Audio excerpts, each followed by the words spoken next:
how to deal with all these people? Congressman Ackerman, I don't think a formula is the answer. I think analyzing individual situations is the answer, and I think that's exactly Each case individually? Yes, sir. I think that's exactly what the trustees. If I was getting paid $1 million a week, I'd like that.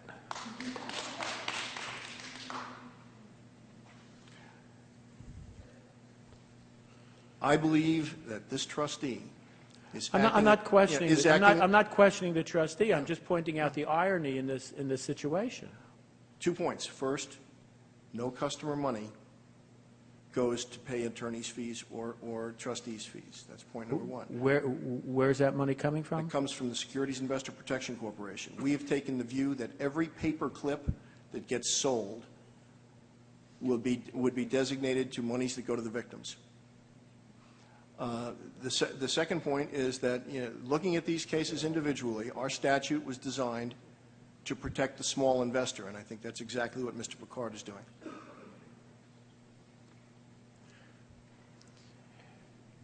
As I understand it, brokers, investment advisors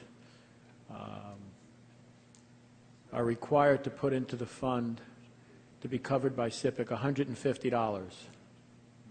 That is not correct. Currently, the assessments by our bylaw require each brokerage firm to be assessed 1/4% of their net operating revenues. When we started paying Madoff claims, we instituted, effective April 1st, assessments based on revenues rather than beginning a flat when? fee. April 1st. April Fool's Day? Yes, sir. Well, some people think that that's when you identify the people who've been April Fooled. That's after the Madoff Ponzi scheme fell apart because he turned himself in. Well, I mean, how does, before that it was $150?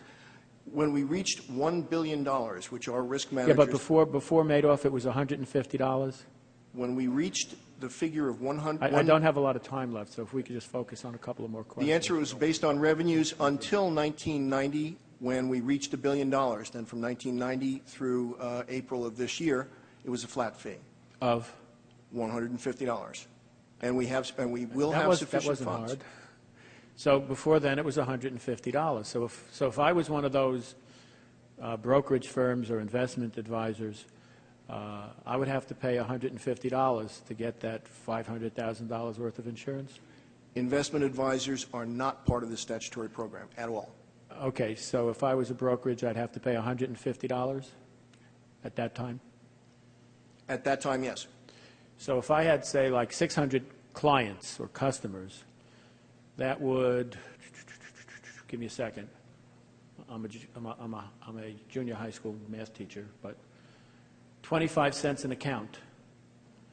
So for each of my accounts, I was in premium I was paying, I'd get $500,000 by charging people 2 bits each. Somebody should have come down here and sounded the alarm and say, I'm paying too little for insurance. How much insurance can I really buy for $150, for 25 cents an account?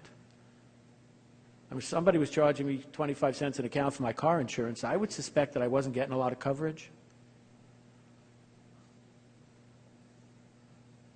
No? Let me ask and answer. Let me go on to something else. Okay. If I may, Mr. Chairman? We'll give you a couple. Okay, thank you. People relied heavily on SIPC and the SEC, very heavily, for stuff that you can't expect them to be able to do themselves. That's the reason for SIPC, and that's the reason for the SEC. People can't become attorneys and investigators and spend their whole life investigating something, whether or not. So, if you don't know if something's kosher, you ask the rabbi. And if the rabbi says it's kosher, by me it's kosher. You guys are the rabbi to all these people. When you say the guy was legitimate, he was legitimate. They relied on that. It was the indicia of your agency and my government that was on these products that, and the person who presented them that said that they were fine. People thought they had the insurance on money, whether or not it was the interest. If my account is insured, I don't differentiate between how much I put in. I figure my account is insured for up to $100,000 in my bank, now $250,000 for the rest of this year or whatever. And I don't say my interest isn't insured, only my principal is insured. Everything is insured. So it becomes a different number for everybody who had an investment over a long period of time. And as a matter of fact, it was you and your agency that testified in your testimony in the New Times case, where you say we're a claimant, or this is a quote: reasonable and legitimate claimant expectations on the filing date are controlling even when inconsistent with transaction reality. I'm quoting you. Thus, for example, where a claimant orders a security purchase and receives a written confirmation, which every Madoff victim did with every statement, reflecting that purpose, the claimant generally has a reasonable expectation that he or she holds securities identified in the confirmation, and therefore generally is entitled to recovery of those securities within the limits imposed by SIPC. That's a financial limitation of $500,000 or whatever it is, even when the purchase never actually occurred and the debtor instead converted the cash deposited by the claimant to fund the purchase.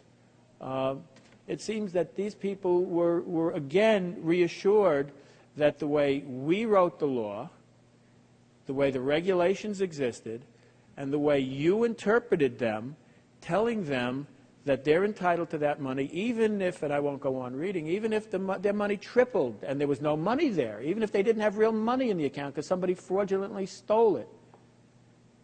Now what's happened is we go to a different court case and you change your view, saying that the money was stolen and not invested. I mean, this is a shell game that you're playing with investors who have, I mean, this is over the heads of most of the people on our committee, I would think, how this happened and that this is being done. People relied on you, and they were let down, and we have to all collectively figure out a way to make all of them as whole as we can make them. Thank you.